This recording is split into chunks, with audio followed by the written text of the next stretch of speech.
Bagyong Kerubin humina at naging low pressure area na lang sa bahagi ng Mindanao. Kahit na low pressure area na lamang si dating Bagyong Kerubin, may epekto pa rin ito sa ating bansa kung saan magpapaulan ito sa bahagi ng Southern Luzon, Visayas at Mindanao. Sa ngayon wala pong inaasahang sama ng panahon na paparating o kaya naman mabubuo.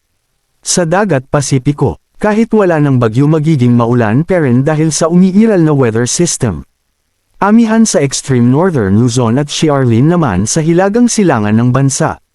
Habang low pressure R naman sa may Mindanao na dating Bagyong Kerubin. Mararamdaman ang malamig na sinoy ng hangin dahil sa lumalakas na amihan sa hilang bahagi ng Luzon. Apektado nito ang Cagayan Valley Region, Isabela, Babuyan Island, Batanes, Tuguegarao, La Union, Pangasinan, at halos buong Luzon apektado ng malamig na northeast monsoon o amihan. Dahil peren sa amihan delikado sa maliliit na sasakyang pangdagat ang pumalaot sa mga baybayin na nabanggit sa taas. Dahil pa rin sa amihan at easterlies na buo ang Xiarlin sa siyang nagpapaulan sa malaking bahagi ng southern Luzon. Kung saan itinaas ang rainfall advisory sa Calabarzon. Light to moderate rain sa Laguna, Batangas, Rizal. Light to moderate with occasionally heavy rains sa portion of Quezon. Maulan din sa bahagi ng Mindanao dulot ng Bagyong Kerubin na humina at naging low pressure area na lang o LPA.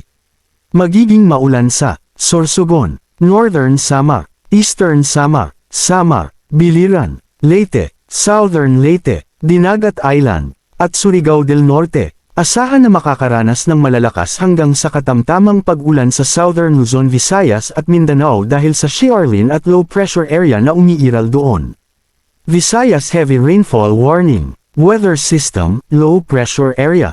Thursday, December 19, 2024.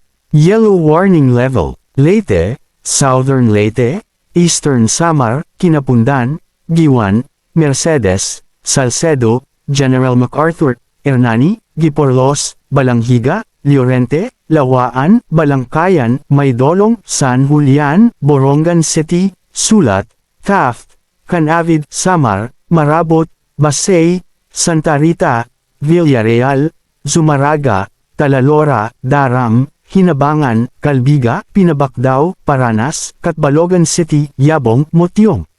Flooding is possible in low-lying areas and landslides in mountainous areas. Manatiling nakatutok sa weather balita para sa bago pang updates. Don't forget to subscribe. Thank you for watching.